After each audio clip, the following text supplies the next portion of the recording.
भोकरदन तालुक्यातील पत्रकार क्षेत्रासाठी काळजाला चिरून टाकणारी घटना घडली असून तालुका मराठी पत्रकार संघाचे सचिव दीपक यांच्या आकस्मिक निधनाने संपूर्ण तालुका शोकसागरात बुडाला आहे.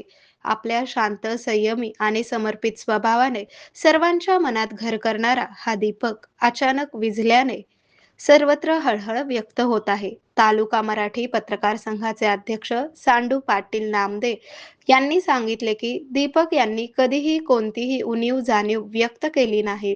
प्रत्येक कामात निष्ठा, प्रामाणिकपणा आणि जबाबदारीने वावरणारा हा व्यक्तिमत्व सर्वांसाठी प्रेरणादायी होते. दीपक यांचे जीवन म्हणजे संघर्षाची जिवंत कहाणीच होती. वडिलांच्या कार्यकाळातील कठीण परिस्थिती त्यांनी जवळून पाहिली. गेल्या 20 वर्षांपासून त्यांनी पायी पायी साठवत स्वतःच्या पायावर उभे राहत स्वतःचे घरटे उभे केले होते.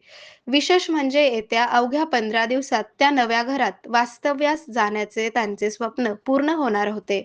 मात्र नियतीला हे मान्य नव्हते आणि त्यांच्या स्वप्नांवरच काळाने विरजण घातले. दीपक हे पत्रकार नव्हते, तर ते अनेकांच्या आयुष्यात प्रकाश पेरणारे दीप होते. इतरांच्या दुःखातून धावून इतरांच्या दुःखात धावून जाणारा, सल्ला देणारा, आधार देणारा सखा म्हणून त्यांची ओळख होती. त्यांच्या जाण्याने अनेकांच्या आयुष्यात अंधार प्रसरला आहे. या दुःखद घटनेमुळे पत्रकार संघासह संपूर्ण भोकरदन तालुक्यात हळहळ व्यक्त होत असून सर्वत्र शोककळा पसरली आहे. प्रकाश देणारा दीपकच आज अंधार करून गेला अशी भावना सर्वत्र व्यक्त होत आहे.